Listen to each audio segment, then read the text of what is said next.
culture. Classic pop culture.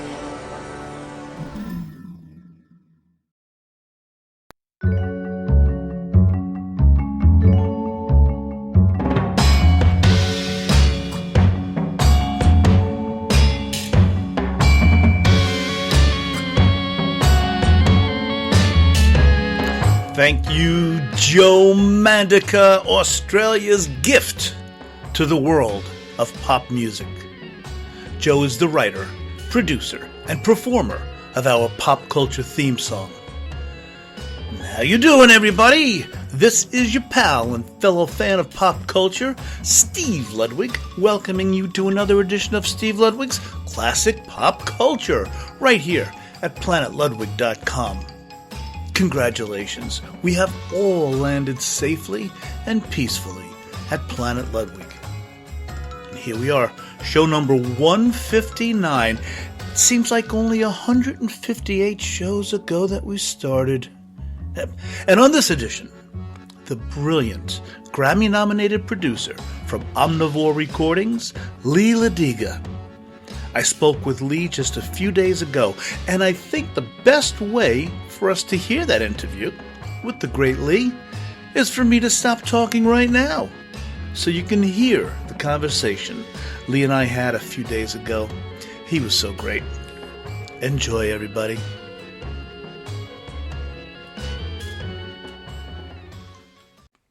Our guest is a Grammy-nominated producer for whom we'll be rooting on March 14th at this year's Grammy Awards. More about that in a moment. He's worked at EMI Capital on marketing campaigns for the Beatles, need I go on, Frank Sinatra, the Beach Boys, Pink Floyd, and many others.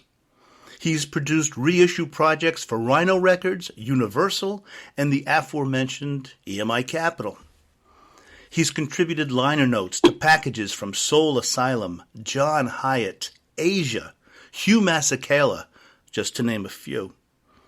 He's a 15-year member of the Recording Academy, and he now works his magic at Omnivore Recordings, the label for which he produced his Grammy-nominated album. He spent virtually his entire life, starting in his teens, as a part of the music industry. And the music industry is a better place thanks to his contributions. It's my pleasure to welcome to Classic Pop Culture, LEE LODYGA. Hey, Lee. Nice to talk to you. Hi, Steve, and oh boy, I feel special. Oh, you are. My goodness, your resume is special, Lee. I'll tell you, I'm so looking forward to speaking to you. Before we do anything, Lee, I don't know about you, but I don't know where my life would be without music, and I'm not exaggerating. Isn't it like one of the most important aspects of your life? Indeed, and I was talking to my mom because I was asking, like, did I really learn to read from records? And she said, yeah. Yes, I saw that on your bio. Them up and the guy who came back in the day when you would have your paper delivered, they would come and collect your thing, and he would quiz me on records. And a lot of it is I would play them, and I would look at them, and I would find out the names and go like, okay, same name here, different name there. Yep. Oh, same name on that record. And, I guess started connecting the dots at that point.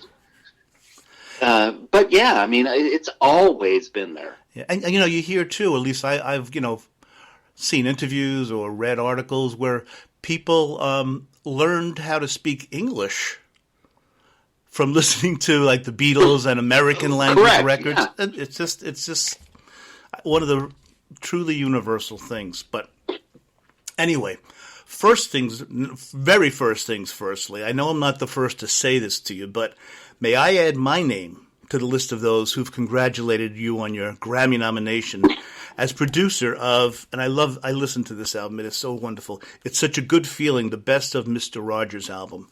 I mean, speaking of good feelings, is there any way you can put that into words for us, what it feels like to be recognized for such a great effort? there isn't. But I can say that, when people say, oh, it's all about being honored, it's kind of true, or nominated. I mean, but working with Cheryl and Michael, two people I adore and respect, to share that is incredible. Yeah. A team effort. Oh, yeah. I mean, everything in Omnivore is a team effort. But we, I wouldn't have thought it. Well, listening to the album, not surprised. Yeah, it's Mr. Rogers. Come on. We all grew up with that. It's very important that music is still in our lives. And to be part of bringing it back is it was cool enough. We did it. Right. The fact that people went like, yeah, it's pretty great. I mean, the fact that tomorrow, like the closing theme had never been released. Wow. Until, holy smokes. I never thought of it, but yeah. Like we do kind of fun things. We're kooky and clever. Yeah, I'll tell you, and we'll get to this as we go on, but just looking at the Omnivore website, I'm getting ahead of myself. I want to stick with this your Grammy nomination first, but I definitely have plenty of marvelous things to say about Omnivore Recordings. But my gosh, it must have driven you crazy when they pushed the Grammy-Awards up to March 14th. You were probably all ready, and there's that knot tightening in your stomach when you find I have to wait a few more months. It didn't tighten much more because I didn't expect it. So when it happens, it happens. I'm sure my mother was like, I told people January. So, there's that. Yeah. Well, a few more weeks, and you'll get the good news. I went through I don't know about you, Lee, but I went through a phase where I guess in my middle teens, late teens, when I thought Mr. Rogers was like so uncool. I loved him as a kid, but now as I'm older, I mean, I can't watch a video on YouTube without tears coming to my eyes. What a wonderful man he was, and I'm so glad that you and the rest of your team released this album. Well, cheers to Morgan Neville, who did the doc, and he won the Grammy and Oscar for 50 Feet from Stardom. Oh, what great work! He's like a super good dude, and so Cheryl and her wife Audrey went to a screening, and between the tears, Cheryl works in this way. She's like, soundtrack, and they had there's a score which is also nominated. But it just nobody thought that we needed that. Cheryl kind of pumped that through and said, yeah, we do. And do you have other things? And do you have, and it happened the way it happened. And 23 tracks, Lee. Oh, well, yeah. And I mean, there's all with a message. Yeah. He just, the songs, the reason why I think we all like the show is it was safe and fun, and you could learn something. And then when you get older, you go like, oh, I'm really learning something there. Yeah. It's, it's a wonderful thing. It really is. It's such a good feeling. Yes, very good. And it really is. And we'll be, our hearts will be with you, Lee, on March 14th. Well, thank you. Now, I see that Omnivore, your company, is called Omnivore Recordings rather than just Omnivore Records. Why the distinction there? Well, I mean, our company is Omnivore Entertainment Group. And we have publishing, Omnivore Publishing. We have Omnivore Creative. where we've worked on packages from Wilco to Nina Simone to Hank Williams. Talk about eclectic. And the recordings part is the recordings.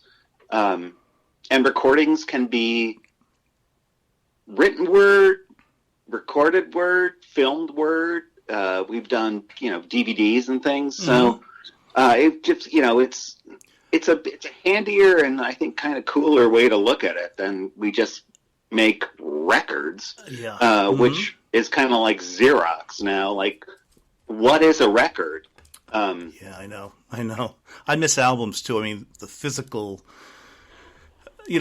package. I know Omnivore offers, actual vinyl LPs too. It's like walking into, and we'll speak to this later on too, but it's like walking into a record store and just your mind is like blown by all the things that are available, and Omnivore Recordings brings that back to us. It's so eclectic, and I just love companies like Omnivore Recordings, Lee. Well, thank you. We're kind of like when you watch a TV show with a detective and he's got that wall with things stapled to it everywhere, and then takes string and kind of tries to point it back to the crime scene. Not that we're the crime scene, but everything kind of, like the whole thing with Omnivore is, it all makes sense. It may take time to understand, but you can draw a line from Buck Owens to Old 97s to Lone Justice, or Art Pepper to Jaco Pastorius. I mean, it all makes sense. It just takes a little time to chew it up. And thankfully, you offer so much. I made a list here, Lee. If I may, I'd like to go down just so our audience can hear some of the eclectic. Yeah, the catalog that is incredible. I'm going to just go down the list, and if you want to jump in or stop me or anything, talk about one. But I'm going to go down the list, okay, of just some of the things that you guys have to offer at Omnivore Recordings. All right, Steve Goodman, Bobby Hatfield solo. I mean, the Righteous Brothers together are angelic, but Bobby Hatfield solo, Richard Helen, and Bobby Hatfield with Richard Perry. Oh, what a recording producer. With Ringo Starr at Abbey Road and Billy Preston. I mean, that's... Lee, where did that come from? I didn't know they were with Bobby Hatfield on the album. Wow. Oh, that's a Brad thing. That's Brad wow. Rosenberger, our publishing guy. Yeah. Richard Hell and the Voidoids. Oh, my gosh. The remixed Destiny Street and Destiny Street Complete. Little Richard albums, ones that, we, may have either not forgotten about, but not even realized existed. Southern Child, which is one of the best sellers. Lifetime Friend, The Second Coming. Joey Molland, Badfinger. Rest in peace, Harry Nilsson, the Lost and Found album. Big Star, live on WLIR with Alex Chilton. NRBQ, Brian Wilson and Van Dyke Parks, Orange Crate Instrumentals. You have an Alex Chilton solo, the Staples, the Duprees, the Crest. And how about Harry Dean Stanton? I see he's coming soon. Buck Owens and the Buckaroos. Yeah. Allen Ginsberg, which includes the first recorded reading of Howl and other poems, some Richard Pryor things. I mean, I don't want to sound cliche, but you look up the word eclectic in the dictionary and you'll see the Omnivore Recordings logo. Really. And thank you. And that's kind of an honor. But, to me, growing up, you could buy a record on... don't go too far back, but when I was in high school, like anything on IRS, right? Yes, I can trust it. Mm-hmm. Yep. And then cool it was, label. Like SST at Homestead and like the smaller indies. But I'm like, I think I'm gonna like this. Mm-hmm. And you can take a chance and kind of like the odd the example earlier, everything has a through line. I mean, everything kind of does. Mm-hmm. You know, speaking of artists on Omnivore, excuse me, I'm sorry. I left this one off the list purposely because I wanted to speak about him specifically right now. A few years ago, Omnivore Recordings released an album by an artist, and he sadly passed away in July of last year, but he had a very loyal cult following. I'm talking about EMMIT RHODES and the album Rainbow Ends. First of all, EMMIT RHODES, cult following, but really, I loved him from his first album. Please tell us all about the EMMIT RHODES Rainbow Ends and your participation in it, and you know, maybe you could speak a little bit about EMMIT RHODES, the artist. Well, they're like to kind of go back when I was at Universal. There was an imprint called Hippo Select, which was kind of their version of Rhino Handmade, like crafted small things. And I would pitch things all the time, and people would say no. And one I pitched was a complete EMMIT RHODES. Just the ABC records, because there's the three of them in a single. And I went to lunch with friends of mine from a competing label, and got in the car, and the stereo kicked on, and it was EMMIT RHODES, and I said, EMMIT RHODES! And he's like, yeah, and like, you guys should do something with that. And I said, well, I tried, and nobody cares. And or they so said, you thought. Oh, they should. And it took kind of some pushing, and things moved through the chain, and I got to have lunch with Emmett. We talked about the record, about doing it. Wow. Got to go into the garage. You met him. Oh, my studio. gosh. Wow. It was mind-blowing, and at the end of the day, I mean, I had my little mock-up of what I wanted to do, and Emmett said, can I have that? And I said, well, of course. And he said, oh, because I don't have any of my music. Holy smokes.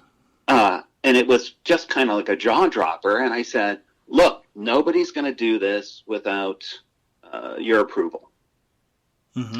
Well, I left the company, the label shuttered. The record eventually came out without Emmett's approval, and he wasn't happy, and that's his, prerogative. Yeah, understandable. But when Chris Price, the brilliant Chris Price, when you talk about Omnivore artists, Stop Talking and Dalmatian, we've done 2 of his solo albums, was like, yeah, recording with Emmett, and Amy Mann's on board, and Nils Klein, and a nice stable who there. Wouldn't jump at an EMMIT RHODES record?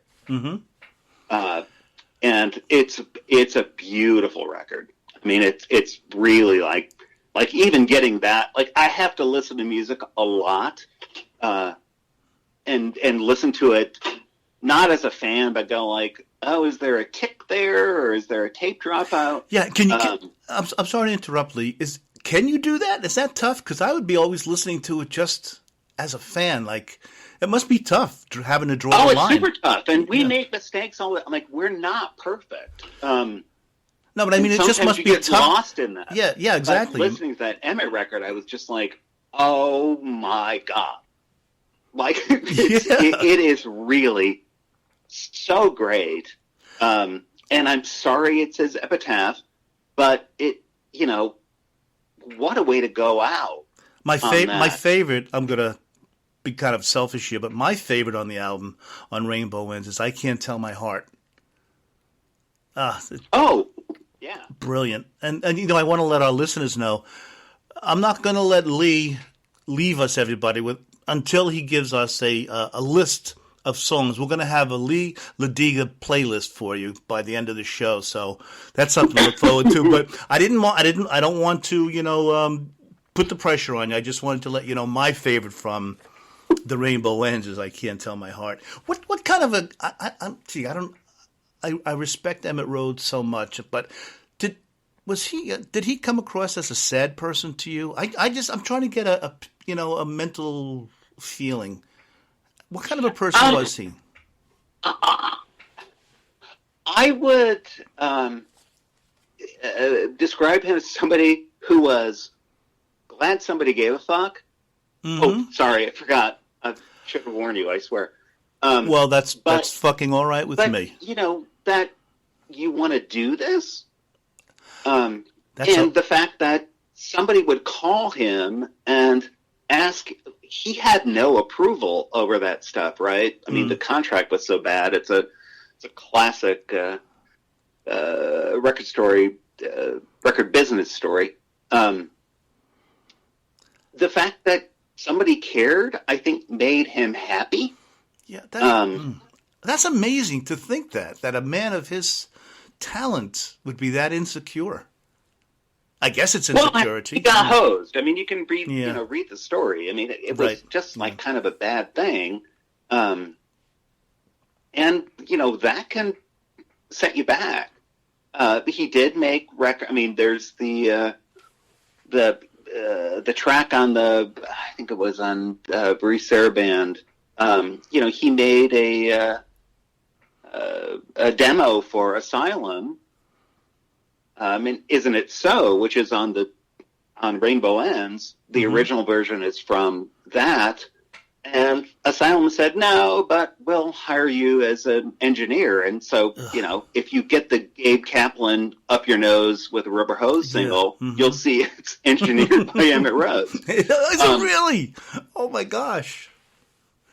Boy, you talk about a thread. The record business is just crazy. I mean, it just is. Yeah, I don't want to say I feel sorry for him, but in a way, part of me feels sorry for him that he was put through this shit. But anyway. Well, yeah. Like you said, the recording industry is not kind all the time. But Lullaby being used in was that Rushmore? Great that movie, Bill Murray. Bring it back, like people need to remember, and that's kind of the Omnivore thing is. You may have remembered this record, but here it is again, or you should have heard this record. Here it is again, or you never heard this record, but you should hear it, and you can remember it better. With nice, boy. Okay. Did you, as a fan, did you see the connection when people used to say, oh, Emmett Rhodes, Paul McCartney sounds like Paul McCartney? Did you see that? Oh, of course I saw that. And I never want to speak for Emmett, but, it's kind of a drag being compared to Paul McCartney. Yeah, how are you going to win that? Although I think there's a good fist fight in there. But you just. I don't like to peg people like that because it's all them. Yes, and you may be influenced, and you can hear something in there, and there are really only so many notes and chords, and somebody will find that. Well, this sounds like that track, and I'm not listening to that. I'm listening to the song. Unless it's totally blatant, which those Emmett records are not. There was nothing like them. And I mean, the described intergroove recorded at home because they couldn't say it wasn't recorded in a studio. I mean, there's all those weird, keys to the puzzle that you just don't know until you kind of pick something up, look at it, hold it in your hand, read it. That's what geeks like me do. And you should know. I mean, you've written liner notes for so many projects. That is that a labor of love, by the way? Writing liner notes? Or pain in the ass? Be honest. No, it was actually fun, and a lot of it was necessity. And the God's honest truth. A lot of it was because they could get it for free. But when I was at Universal, one of my favorite stories was writing the Asia notes, which, I mean, I'm not John Steinbeck by any means, but I was reading what was happening, and I thought, like, why do you say didn't crack the top 20, and you just said, made it into the top 30? Like, like things get really depressing, and some writers, sometimes the story is ugly and should be told. When you're writing for somebody who just wants the hits, do you want to be like depressed? Oh my God, why do I like these records? You just try to tell the story correctly, and that's an example that had to be put through. Look at the band. There's a lot of lawyers and there's a lot of representation, and it had to get submitted. And they're like, "This is great." Oh my God, I can't even imagine. Just like you want to make people. You should always feel good getting a record. You don't want to get Costello, Elvis Costello, who I love. Me too. And I'm a huge fan of Goodbye Cruel World. I'm sorry. I think it's a great record. But his liners, the first line is something like, "This is the worst album we ever did." And it's Elvis being, deprecating and stuff, but I'm like, dude, I like that record. Don't bring me down. I think Imperial Bedroom is my favorite Elvis album. That being word. Oh, that's another great one. That's the first time I saw him on that tour. Oh, really? With a little band called Talk Talk opening up for him. Oh, wow. Oh, yes. Boy, if we went back and thought of opening acts that have now, years later become someone. Wow. I bet we'd have a list. I want to, before we get too far off Emmett Rhodes, I want to read part of a review of the Rainbow Ends album, if I may. A mature, introspective work from a man looking for answers to the questions of life and love. And it's a brave and genuinely impressive return to the spotlight from a major talent. So if I may just put a bow on Emmett Rhodes, I could talk about him forever. But, okay, I love speaking to people like you, Lee, because, I think you can kind of geek out with me. I never really thought of Emmett Rhodes as a Paul McCartney sounded like. Seriously, I thought he was more like Badfinger, if we're going to compare him to anybody. But I just wanted to throw my 2 cents in there about Emmett Rhodes. I saw more of a Badfinger, but then again, I guess Badfinger is a little touch of Paul McCartney. I think the digress. Emmett thing was like, one-man band, which, Paul's debut record. Right, yeah. Paul. We're friends. I can call him Paul. Absolutely. But his debut record was Knack. just, like him. Yes. Mm-hmm. Yeah. All right. Now, I went down my list before, just a fraction of what is available from Omnivore Recordings. But how the heck do you choose what gets to be reissued or released? Where do you start? I know, like you mentioned before with Mr. Rogers, it was said soundtrack, and things like that happen. But how do you, like when you come into work, you say, okay, we need to hear from this guy. How do you choose, Lee? Well, so Cheryl Pavelski, my first boss in the music biz back at EMI, she is my hero. She is my mentor. She is a brilliant friend, and she's got a record collection that would blow your effing mind.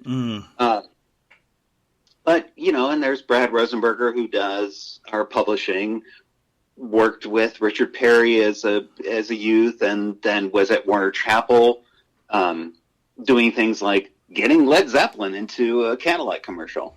Dodge Cramblett, our sales guy, went from selling Vanilla Ice at SBK to trying to sell Richard Perry at Omnivore.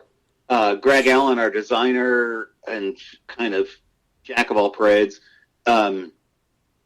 photographer, designer. You'd be shocked to look at how many records his name is on. Glenn Schwartz, our business affairs guy, also, like, everybody's connected. So everybody can go like, hey, what about this? Like, there's 6 of us. Like, Omnivore is 6 people. I'll throw Mike Graves in there as our engineer, brother from another mother, who does the majority of our stuff. But we all have tons of ideas. We're all, like, huge fans. That must be a great working environment, boy. Yeah, and you can find things. And Cheryl gets like 4,000 emails an hour with people soliciting, like, hey, I got this. Hey, I got this. Hey, I got this. Wow. How do you choose? And what you have to do is just kind of figure out what fits. I mean, if we could we've made 400 records in 10 years, which is pretty darn impressive. If we could have made 4,000, all the better. It's hard to do with 6 people. Absolutely. So we just kind of, you look and you see and you figure out where it fits in the story. Does it? We don't do a lot of new records because we don't have that muscle. But when, John Broder, Bird Street, that's a record all you people should check out. Okay. Does a record with Jason Faulkner. And we're like, oh, we did Jellyfish and TV Eyes. Like, it all fits in the story. Chris Price produced the EMMIT RHODES record. Oh, it all makes sense. It's all in the story. So, we have to be picky. We would love to do tons. It's expensive to make records. The market is, especially over the last year, crazy. It has to just kind of like hit home. And it does. 9 times out of 10, there's some fun phone calls I could, cheat you in on, and you'll hear like us going like, ah! But it's, it's normally like we're all on the same page. We all want the same thing. We all want the records that we want in our collection. Like, that's the whole thing. Like, there's nothing we've done that I'd go like, I don't want this. Because I know, that's even wonderful. if I don't necessarily dig it, I get it. Like, it's something like, I'm like, oh, that makes sense. That fills in that hole I don't know about. Yeah. Man, that I would love to work at Omnivore Recordings. Make it 7, okay? Make it a team of 7. I'll be right there. Oh, and I'll tell you, just from from looking at the website, you can tell the love that goes into the work that you guys do. And as a music fan, I really, really appreciate the effort of Omnivore Recordings. Thank you. We try really hard. I'm not saying it's not fun. At the end of the day, it's a business. And of course. We have, we don't want to sell the artists short. Like, if you really want us to do this, here's what we can do. And I think we have a great track record. I mean, I'm honored. I'm honored to be part of the team. Now, you, Lee, have such a rich background in the music business. Could you please give us, take a few minutes and give us a LEE LODYGA history? And, I'll probably interrupt you very rudely with questions, but please let us know how it started. If I can start things off just by asking you, was music played in your house as a kid? Were your parents into music? Oh yeah, we had. Yeah. When in fact, until I was probably 17 and could afford my own stereo, I used my folks' they had this beautiful Magnavox thing that the turntable flipped down, and the speakers were on like hinges. Of course, yeah. That was like beautiful thing. But we always had records, and I just gravitated toward them. I have an older sister. I have two, but my oldest sister is 5 years older than me. So she had like kind of all the hits of the day. She had the cool albums from the late 60s and stuff. And I had a close and play, and you could get Bobby Sherman and Jackson 5 and Archie's records on the back of cereal boxes. Yeah. And I think my mom, in some ways, realized it would shut me up because I would just sit and play records. Mm-hmm. But it was always there. I can't explain it. But it was, what do you want for Christmas? I want a record. Yeah. The only question is which record, always right? got them. Mm-hmm. When I was 12 or so, the field I used to fly kites in by my house got bought up, and they built a mall. And in that mall, the closest entrance was Camelot Music, and I used to go in there and hang out there all the time. Mm. And they realized, hey, he'll like alphabetize and put records away and do things, and all we have to do is give him a poster or a promo. And that's how. And then, wow. And that's you how know, it started. then when I was 16, they hired me. Worked there, worked in other indie stores here in South Bend, and then opened stores in Indianapolis and Bloomington. And then, you know, my wife and I decided, my wife was a fantastic actress. We both have theater degrees, which that will show you, I mean, get your degree, but, you know, I have a theater degree. She wanted to be an actress. I wanted to work in the music business. We have a lot of friends from our hometown that were in L.A., went out for a wedding. They're like, just move out here. We moved out.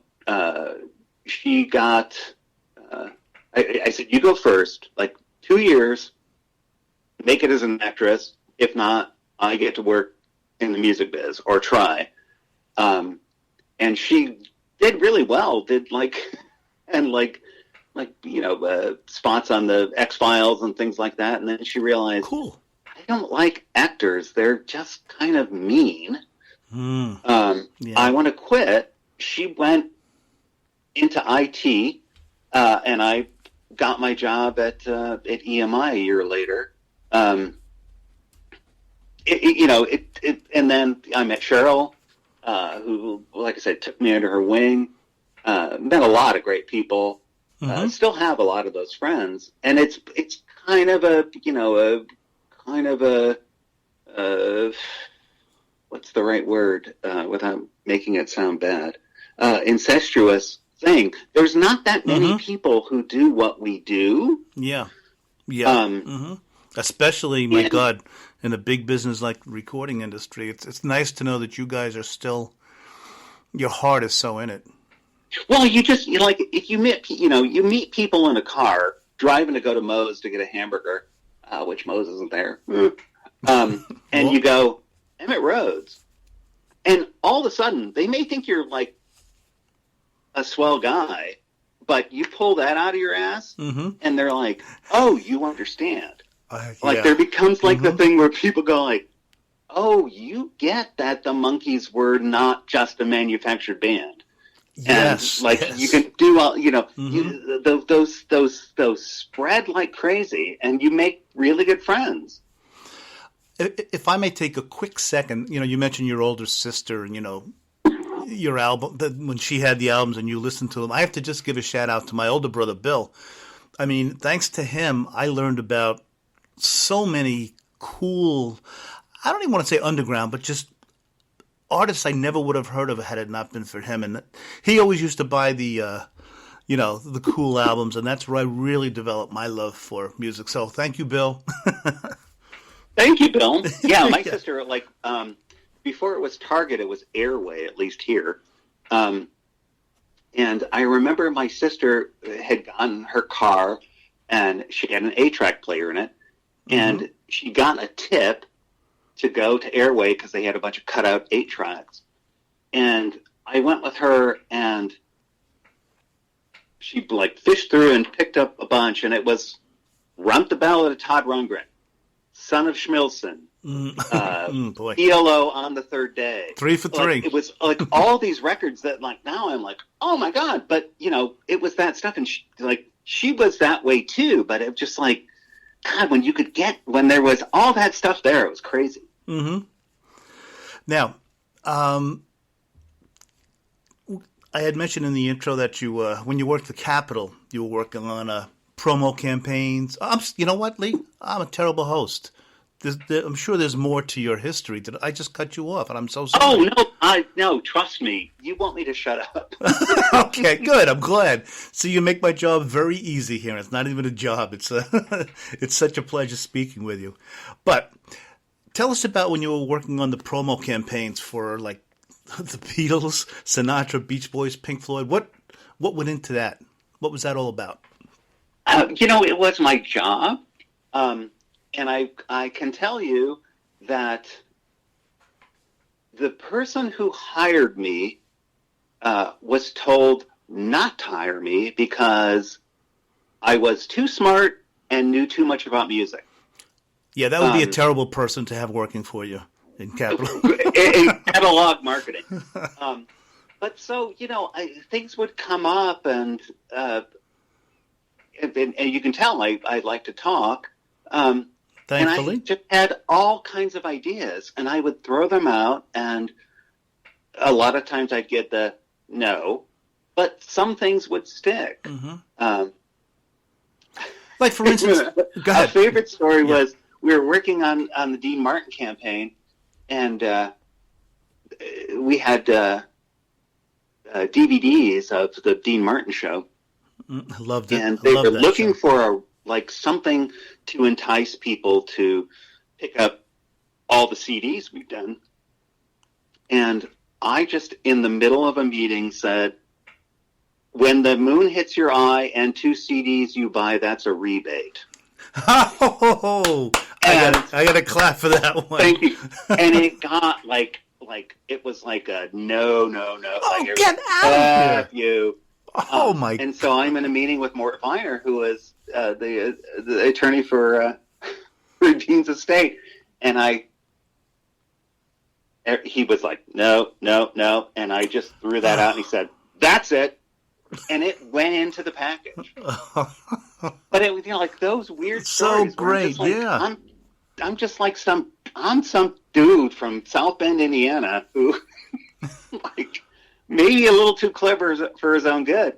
No, I'm sorry. Working with the Beatles thing, a lot of that stuff, Beatles and Floyd, were quote catalog, but they were managed by Capitol proper. Mm-hmm. But we were tasked with trying to make Beatles 1 another barn burner for Christmas. Mm-hmm. Which at that point, it was kind of like, all right, it's already sold, a bunch of million copies. And my first idea was put a DVD with it, with the promo films. Heavens. Oh, that was your idea. No, but it was my idea back then. They're like, no. Oh, my God. It eventually happened, but I won't take credit for it. Well, yes, take credit for it, because that was your idea, and we needed it. So my boss before Cheryl Lane had a deal with, or had a relationship with United Airlines. Yes. And United was really excited about a Beatles channel for November, December, like the holiday season. Mm-hmm. That's perfect. So they went with that, got everything arranged. And at this point, too, it's the Beatles, so you don't have to give anything. They gave a lot, and United was like, we'll take it, we'll cut our fees, we'll do stuff. It's a Beatles channel. Mm-hmm. So they tasked me with coming up with a 2-hour program. How do you Back choose? When you used to plug the earphones in, and sure, in the side, it was the cycling in thing. The side thing, yep. And the only thing I had to do was that every song from 1 had to be part of the playlist. Okay, well. And well, that's, 80 minutes, so it's not too hard. But then you look and you go like, there's no singles from Sgt. Pepper, and don't you need Sgt. Pepper yes. and With a Little Help, My Friends? The White Album, too, I don't think there were singles, if I'm correct. Anyway. Good point. I wasn't thinking that far ahead. What I was most excited about was that, like, I could sneak in A Day in the Life edit from the Lennon Imagine soundtrack, which is the only place you could get that, like, cold open with the acoustic guitar without the fade. Yes, yep. But yeah, so I didn't go goofy, but I just here's that, and I kind of reprogrammed. I think I put Twist and Shout in there too, just because who doesn't love that version? Mm-hmm. Did they give you it to be the same way one is, that it's just like beginning to end? Yeah. Did they give you any restrictions? Don't play this song, or I guess I didn't go that far. Like, I'm not going to go like, we should put What's the New Mary Jane on there. Yeah, Revolution number 9. And I love that song. I'm one of the few people who will actually say I love that. I'm the guy who can go like, Black that kick, totally in time. Yes, Eldorado. But, I just like, it's respectful. It's the Beatles, right? Like, I don't want to push a button. But at that point, I was like emailing, and I'm like, people have apple.com email addresses. I'm like, oh, that's cool. And so they came back, United came back and said, do you have any video? And I'll go back to my idea of doing the videos. Right. And she's like, we'd like a couple pieces, like one for Eastbound, one for Westbound. And I said, what about Strawberry Fields and Penny Lane? Like, show Strawberry Fields eastbound, show Penny Lane westbound. Like, I would, people hadn't seen those. And, this is before YouTube, so people hadn't seen those since the kids on American Bandstand going like, ooh, they have beards. I don't like throats. them. Yes. That's a great video. But so, the Apple emails start going, and they're like, oh, that's a good idea. And then the email chains start to get more full of addresses, because I'm like, do you have a good copy of it? And it got to the point where they wanted to know if we could show the video before the movie. Mm-hmm. And I asked United, and they said, well, no, you really can't do that. It's a post thing, and we're not charging you what we should charge you for a Beatles channel, but like we can't break that rule. Yeah. But the Apple people were like, this is cool. Like, they like that idea. Yeah, sure. And all of a sudden on my email chain, I start to see a name, Neil Aspinall. Good old Neil. And eventually it gets to the point where we're like, United can't do it before the movie. Like, they'll do it immediately after. Mm-hmm. Is that okay? And I got an email from Neil Aspinall that had one word on it, which was no. He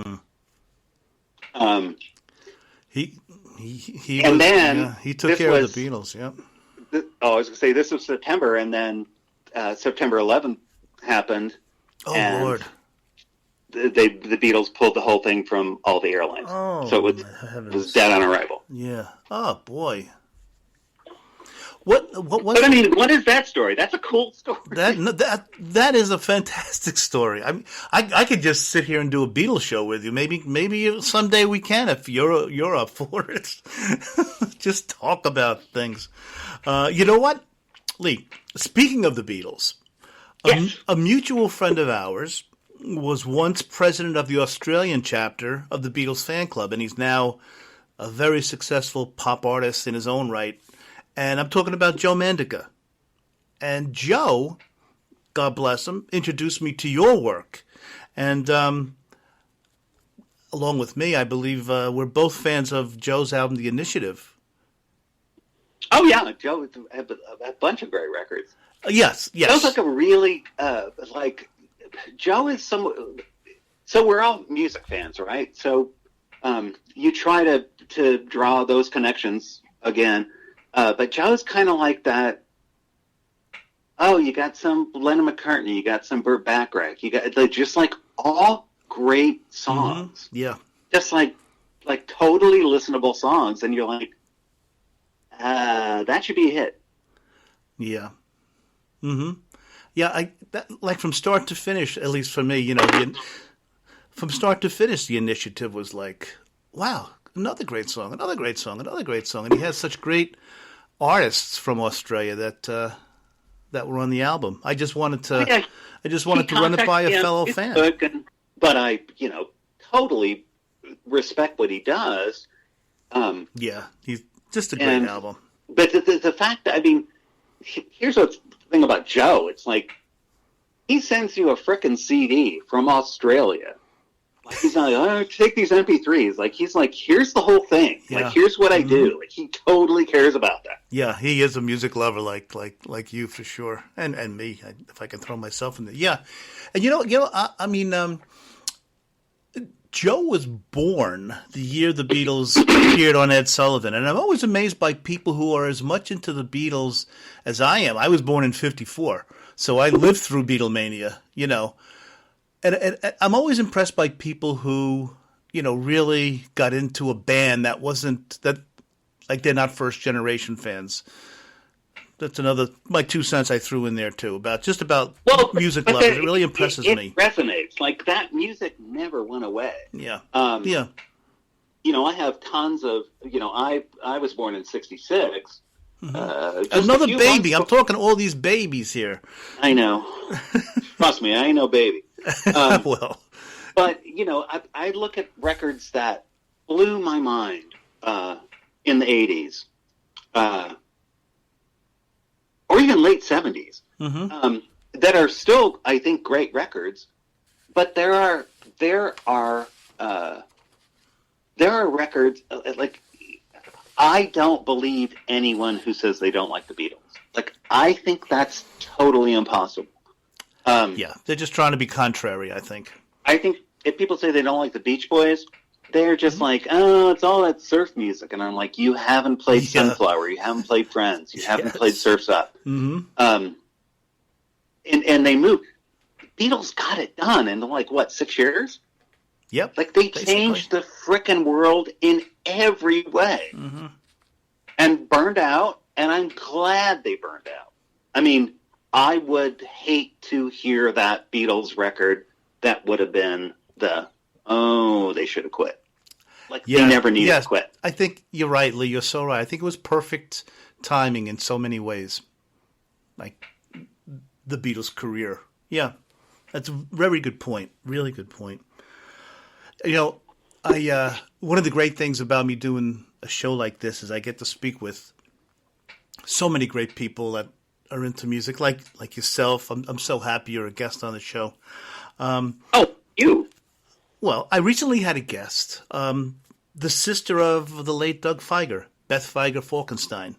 And I know that you were in contact with Beth, of course, but I'm so happy that Omnivore Recordings reissued so many of the Knack's albums. And they were so much more than My Sharona, which is a fantastic song, don't get me wrong. But there's another case, isn't it, Lee, where if you really get into these albums, oh my gosh, the Knack had so much to offer. Can you talk a little bit about the Omnivore catalog of Knack albums? Well, sure. And I can go back to EMI at that point, because when Cheryl hired me, I saw we did the first 3 Capitals and then Series Fun, which was Charisma, which was Virgin, which was Capital, at that point. You see, I don't know, when you go through that, there's so much red tape and everything involved. I'll bet the business part of it. It was weird. A lot of that deal had been done, and I may be speaking out of turn, but as I remember, Andy Slater, who was the president of Capitol at the time, was a huge Knack fan. And, kind of greenlit it. Mm-hmm. So a lot of work had been done before we actually started production. And when I saw it on the schedule, I told Cheryl, I have to fucking do these. Like, I have to do these. Like, I used to get, when I was growing up, I never got an allowance, but it was $2 to cut the front yard and $3 to cut the back. It was bigger. And at that point, Get the Knack was on sale for $4.99 at Camelot Music. And I had to barter with my sister, who we would split. Like, I would do the front one week and she would do the back, and then we'd split. So we each got like, $2 to $3. And I'm like, I need to do both yards. Because I need 524, and I have the sense. Give me that lawnmower. The tax at that time. But so, Cheryl's like, go for it. And Doug shows up. And God, what a presence. He always was. But they had these like super tight velour paisley pants on and the rock Beatles star boots. Like, yeah, just like he walked into the place, and I'm like, and I sat down with my bag of goodies and all my LPs and all that stuff, and here's what I think we should do, Mr. Fieger. And he, I had to catch him on saying, doing the second record, and I'm like, we should put the fan club insert in there, and he's like, there wasn't a fan club insert in the second record. And I'm like, yes, there was. And presented it, and he's like, oh. And I think at that point he realized I wasn't just some douche working for the label, but I'm an actual fan. Yes, yeah. And we got to have a wonderful relationship. I mean, there's nothing like sitting in the Capitol Tower with the Knack masters playing and the splices popping because the tapes are so old. But sitting with Doug and jabber-jawing about Small Faces and Firesign Theater. And we became really good friends over a short period of time. And then when EMI blew 800 and some of us out, on a day I had to call him before the record's coming out saying, I just got laid off. I'm sure this will all be in good hands. I'll keep you appraised. And the first thing he said is, are you all right? Yeah. And I said, well, no. And he goes, let's go get lunch. And he took me out to lunch at Canner's, and we had just a lovely talk. What a and great then stayed guy. friends. Forever. And to go back to Beth, so when he passed, I was in Florida at the time, and when my son was born, he was like 5 weeks old. The Knack played in Orlando, where I was at that time, and I had this lovely photo of my wife Cynthia and Elliot and Doug backstage. And when Doug passed, Bruce Ravid, their A&R guy and one of Doug's best friends, Beth was like, what do I do with this stuff? And Bruce said, call Lee. And my wife was working for Disney at the time, so she's traveled back and forth between Orlando and LA all the time.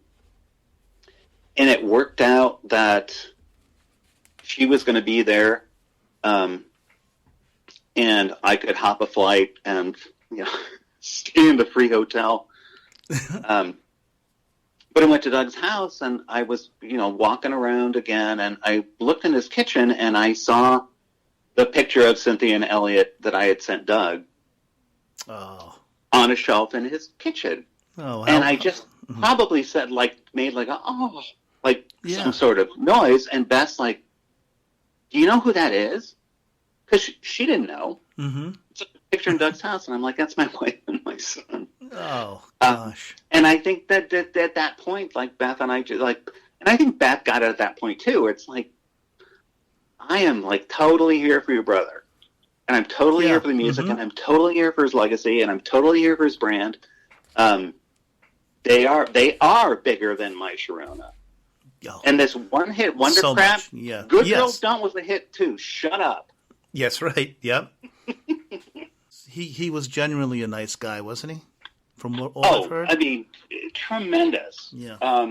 And I and and witty as F, and kind of always on. And I remember we were having dinner before, right as A Bigger Bang came out, the Rolling Stones record. And we were sitting there, and I said, "Did you hear the new Stones record?" And he said, "Yeah." I said, "What do you think?" Because I was ready to go, like, come on, like, hang it up. Yeah. But he said, "They're the Stones. They get a pass." Okay. Yeah, I mean, I couldn't name half the track list on Stone album, later Stone albums now, but he's right. I mean, they're the Stones, I think we live to see them live now. That's their gig, from what I see anyway. But if you can afford it. Yeah, tell me about it. I know. Oh, man. Even the Beatles are my guys. I even get mad at Paul sometimes. Like, why the exorbitant prices? Well, whatever. That's a whole other discussion. But now, let's flip the other side of the coin. We're just talking about what wonderful guy Doug Fieger is, and great that the Omnivore Recordings has the Knack's. I guess, well, besides the first two albums, they're all on the Omnivore Recordings website to purchase. But I always try to keep my interviews positive. However, without naming names, Lee, I want to get a little juicy here if we can. Have you ever come in contact with an artist, and the old saying, never meet your heroes because you may be disappointed? Has that ever happened to you?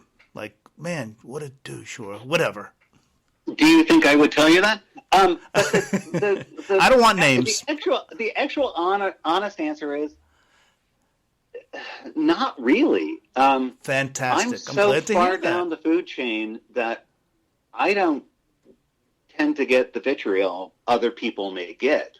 What I do is pretty generic, for lack of a better word. Mm-hmm.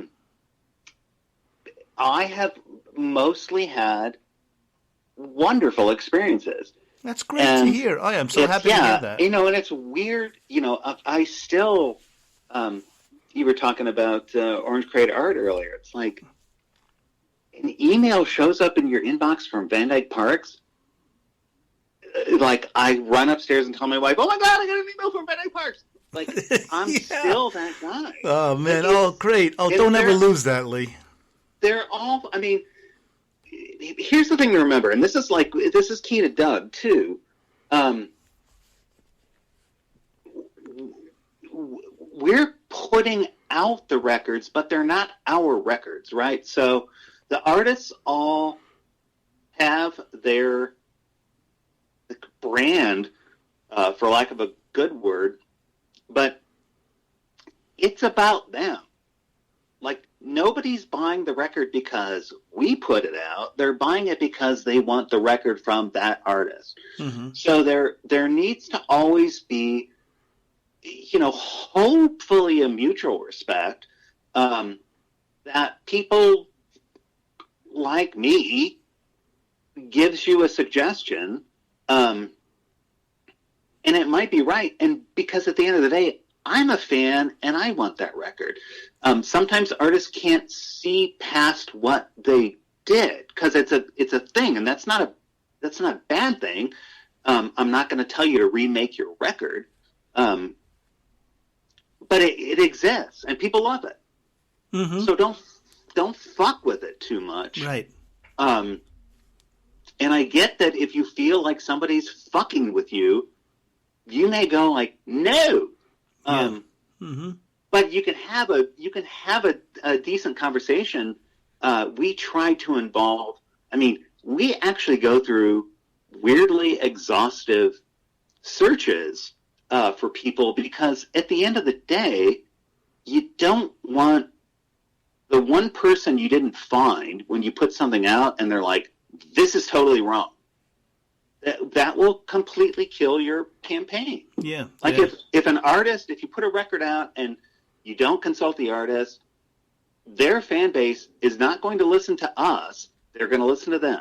And if it's wrong, they're going to listen to the artist. And then you did everything for naught. So we really, really, really try to have everybody as involved as we can. Yeah. Some artists are like super easy. Some artists need a little more convincing. But at the end of the day, if you believe in the record, I'll convince anybody that it's the right thing to do. Yeah. Until you tell me to shut up, and then I'll shut up and do what you want. But I'm not gonna not go, what about this? Like, it's worth it, because they may not be thinking about it. It does come down to the artist, like you said, but I must say this, Lee. Knowing now Omnivore Recordings catalog, and, everyone, please, they've been seeing it on the video as we speak now, Lee, but check out the website. If someone sees something on Omnivore Recordings website, Lee, and they say, if they wonder, should I try this? Try it, because you know that Omnivore has put all the love and guts and everything that goes to it. You know it's going to be a good product. And I don't want to sound like a douche myself, Omnivore Recordings because Lee is on my show. It's not so. It's just so many great things, and you can't go wrong if you go with Omnivore. And I think, all of us would say, like, we're not doing it's fun, but we're not doing this because we got nothing else to do. Like, we are like truly all music fans who, like I said earlier, like, I want these records in my collection. Yeah. Mm-hmm. There are records I've never heard of that we've done that were issued that are like my favorite records now of all time. So, everything's worth a shot. The fact that you can actually find the stuff, I hate to pimp streaming because I'm not a fan. Mm-hmm. But you can hear it out there and just go like, yeah or no. But if you're diddling around, my God, there's like all kind of fun to be had. Yeah.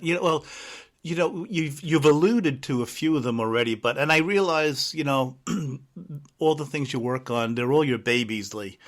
But what kind of releases might a music fan be pleasantly surprised? And you've mentioned a few, but that they could find from Omnivore Recordings. Something maybe we weren't expecting, or... Oh, well, a lot of how's that for an open-ended question? Too, right? I'm sorry. I just interrupted. I was going to say, how's that for an open-ended question? Yeah. I was saying a lot of it gets down to genre. Yes, true. My favorites are the weird ones. Mm-hmm.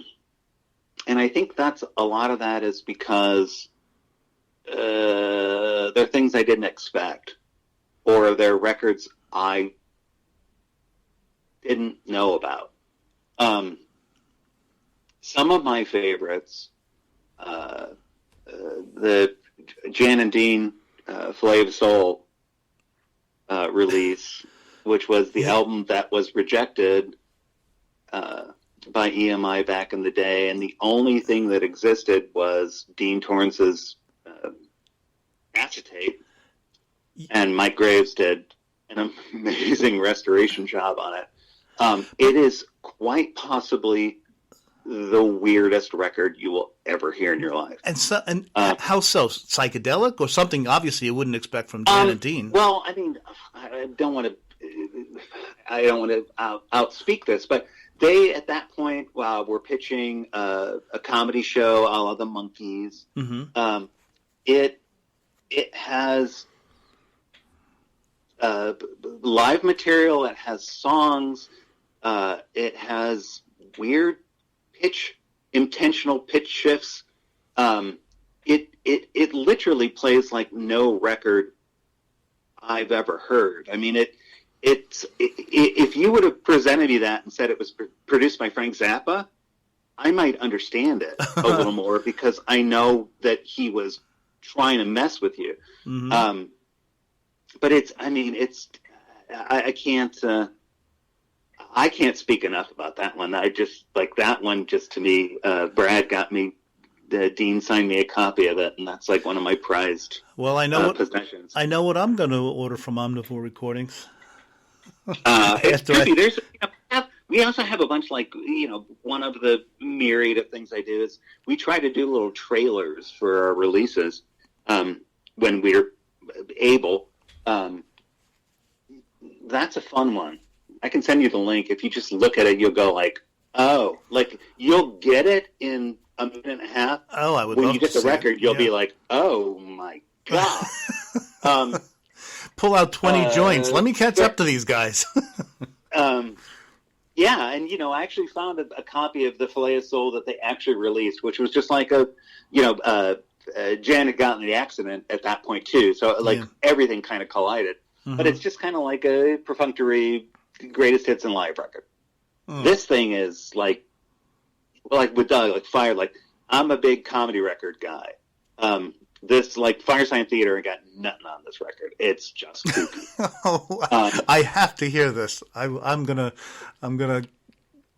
get right on and order it. Cool things like I don't know. I should have thought of this more. No, you know what? I mean, there's tons. I mean, they're just like there's. Check out the website, really everybody. Not anything I went like, because even if you're like, oh, I really need a Mr. Rogers record, you should play it. Yeah. Like, everything has a story, and there's a point for all of it. I'm looking at my wall of LPs right now. I'm looking like, we did Bert Jansch records, and we did like. And we have the Rujak, which is a old East Coast soul label, and Nighthawk, which is a reggae label. Like, I'm not a big reggae dude, but man, like when I heard those records, the Ethiopian and his All Stars, I'm like. This is me as the kid, like, listening to General Public and thinking, like, oh, I understand reggae. Mm-hmm. Like, totally, it all kind of comes back. Mm. You mentioned Doug Fieger. I don't want to give any short shrift to any others. Is there another artist that or two that you've met that you said, boy, these are really cool people? I'm sure they're all cool. I shouldn't even put you on the spot like that, but I mean, I think with Doug, you pretty much, told us how great he was. I mean, the thing about Doug is, like, our actual working relationship was pretty short. It was only a few months, but we just kind of clicked, and then we became friends. Mm-hmm.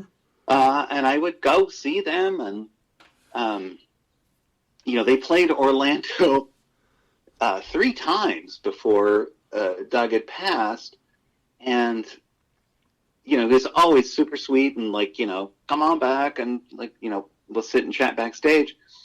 And I had just had a son again, like I said, or my wife had. Well, you had something to do with it. But he's like, have you seen any good concerts? And I said, at that point, I've been here 2 years. I've seen 5 shows, and 3 are you. And he's like, who else you saying? I said, we saw Steely Dan. And he's like, oh, did they play Dr. Wu? And he started going like off on this tangent of like all these deep cuts. I'm like, dude, no, it's it's Steely Dan. They're just playing the great hits now. But just like that fun, like you could see his eyes light up again, like just so we were friends. Now there's a music fan, yeah. I don't, like I said, I've made tons of. I've worked with idols of mine at Omnivore. I can't. That's a really weird question because you don't want. It's an unfair question, is what it is, and I'm sorry I put you on the spot like that. How can you answer something like that? Yeah. Mm-hmm. Well, how about I'm going to switch a little bit here, Lee, and I can't thank you enough for being on, but I'm not going to let you get away this easily.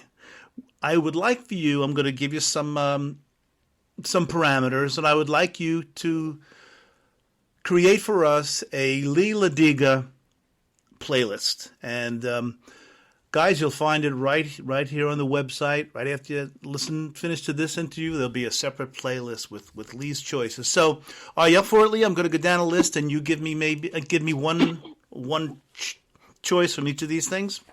You got it. All right. I'm going to keep it to the things we've been talking about. And again, an impossible question, but how about one track from your Grammy-nominated "It's Such a Good Feeling," the best of Mr. Rogers? What makes the playlist? Well, here's all 23. You know what? I'm going to pick one. I'm going to pick "You Can Never Go Down the Drain." Oh, yeah. Isn't that so, Mr. Rogers? When I was later in life, when those records were out of print, I used to pick them up just because it's like cool to have a Mr. Rogers tape or LP, and I used to make mixtapes all the time for people in high school, and it was always great to have like that 1 minute song that you could throw at the end of a side when nobody was expecting. Right. Cool. That's a very cool choice. All right. How about something from the EMMIT RHODES Rainbow Ends album? I should have thought more about this because I know you sent it to me. Oh, that's okay. Would you like me to go down the list or just... If I knew then. Probably if I knew then. Nice choice. Yeah. I'm writing them down as you're telling me. All right. We spoke about our buddy Joe Mandica. How about something from the Initiative album? The song that knocked me out was "Can't Get Your Face Off My Mind." Because it's just such a good title, and it's such a good song. And I believe that's his daughter singing on there. Yeah. Yep. Another great choice. Yeah, there were a lot of good choices on that one. All right. As the LEE LODYGA playlist goes on, how about, how do you choose this? A song by the Beatles. I will pick Lovely Rita, as it's my favorite song. Nice. Oh, okay. Lovely Rita is a great choice. Great choice. Yeah, Get the mono mix if you can. What's that? Then use the mono mix if you can. I will. I can, and I will, because all right. Definitely mono. See, oh man, so many people that are listening love you, Lee, because this is what love and music is all about. For you to say use the mono mix, that makes all the difference in the world. How about a song by Sinatra, the chairman of the board? Oh, he barely recorded anything. Yeah, the one he had that one single. Yeah. I Can't Dance. All right. Ooh, nice. Wow. I'm impressed that you would choose something,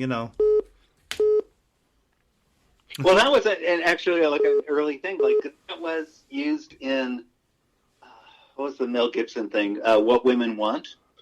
And one of my first jobs was to order a sticker to put on. It's on A Swing and a Fair, I believe, right? Mm-hmm. To manufacture that because it's like pre-soundtrack days, but it's like put it in the stores and go out to retail and go like that song in that trailer for that movie is on this record. Yeah. Okay. How about a Beach Boys song?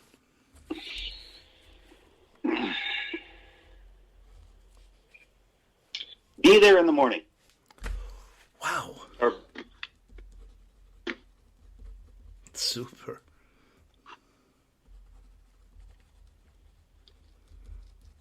Nice. Super choice. How about a Pink Floyd song? This is probably like I don't know. Is See Emily Play? I would pick that. Oh, okay. Probably. That's Syd Barrett, right? Yeah. Yeah. Nice. Okay. How about one of the songs from the Knack Omnivore recording catalog?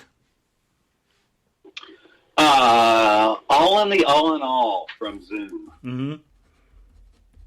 That's a I'm preaching to the choir, but that's such a good album, isn't it, Zoom? That's Doug's favorite. Is it? Okay. Oh, really? Okay. Wow. Nice. Yeah, we would fight about that. I'd say no, Round Trip, and he'd say Zoom, and I'd say Round Trip, and he'd say Zoom. Get the Knack wasn't bad. I know that's the first one, and that's probably... Oh, yeah, not too shabby. Yeah, not too shabby. But in the Omnivore catalog, certainly. Yeah. Okay. And you are the music man, so finally, any song in the universe by anyone that's a favorite of yours, what would be the icing on the cake of the LEE LODYGA playlist? My favorite band of all time and my obsession is XTC. Well. And okay. I would like to pick Books Are Burning from None Such. You know, I might not be familiar with that. Not that I have to be familiar with it, but wow. I'm looking forward to hearing this. This is a great playlist. 9 songs by the Grammy-nominated LEE LODYGA. Perfect. I think that's a perfect... 9 songs by the jackass. Yeah. No, will you stop it, man? 9 songs by one of the greatest music guys I've ever had the pleasure of speaking with, and that's the truth, Lee. I can't thank you enough for being on, and my goodness, we're going to have our hearts are having good wishes for you on March 14th that you bring home the Grammy. Thank you. And seriously, like I said, I can't, the 13-year-old me, who was actually at that point reading all those records and going like, oh my God, these names, these all match up. And putting stickers on going like Grammy nominee, like I would have never in my wildest dreams thought I would be doing what I am, let alone be nominated for a Grammy. I mean, that's nuts. Well, it certainly is earned. I mean, it's a great, great album, great project, and I don't think it could have happened to a nicer guy after having spoken with you like this. Like someone more deserving than you. I don't know if that guy exists because you really put your heart and soul into anything music. But honest. And my wife, when we got the Billboard, just last week I got the Billboard magazine that had the Grammy nomination, you look at this before you vote. And I'm like, didn't we vote last month? But it shows up, but then I'm looking through it, and I'm like, oh my God, my name is listed in Billboard. And my wife said, you're going to have to keep that. And I said, I want you to write that down because my house, my basement office is so full of records and CDs and cassettes and 8-tracks, and you're asking me to keep something else, put that in writing. Yeah, but Lee, you have to keep that. Your wife is so right. Hey, how did you find out you were nominated? Did something come in the mail or? Well, I was, they were doing a live stream. And I always, since I'm in Indiana, I always screw up the time zone stuff. So I'm working, and I'm like, okay, I got to remember at noon, I have to log on to the site. And I was just kind of wrapped up in work. And Cheryl's wife, Audrey, I get a text, and it's Audrey. And I'm like, Audrey never texts me. And it just said, yay, and a bunch of hearts and stuff. And I'm like, what? Oh! So I went online, and the Grammy site hadn't been updated at that point, but Variety was running things, adding things as they came in. Yeah. And so I went to Variety, and I'm scrolling down. And, we're, not that we're not important, but we're not one of the sexy nominations. So really early down in the list, I keep scrolling, and then I just saw it, walked upstairs into my wife's office, and I said, holy shit, I'm nominated for a Grammy. Wow. Wow, how marvelous is that? It was cool. I mean, Yeah. it was cool. And then, of course, Cheryl's calling, and Mike sent me a great text, and you know, Well, good for you. for a kid who grew up loving records and an old man who still loves them, it's, you know, like I said, it's just if we win, fantastic. If we don't win, fantastic. Like, I just can't, you know, I can't complain. To the kid, My life is pretty damn good. it was worth all those $3 backyard cleanings, right? Right. Well, Lee, thank you so very much. I hope we can do this again sometime. It's been such a pleasure speaking with you. I'm so glad that Joe Mandica introduced me to you. And like I said, I hope we can do this again sometime. Trust me, I can talk. And I love you for it. Thanks so much, Lee. Thank you. Take care.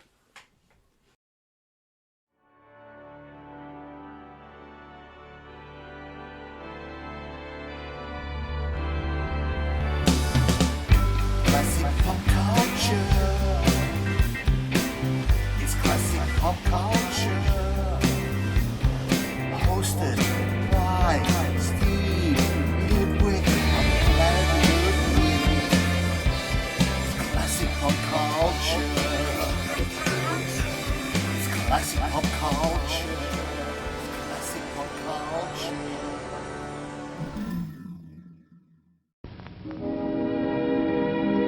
And now, folks, it's time to say goodnight. We sincerely appreciate your patronage and hope we've succeeded in bringing you an enjoyable evening of entertainment. Please drive home carefully and come back again soon. Good night.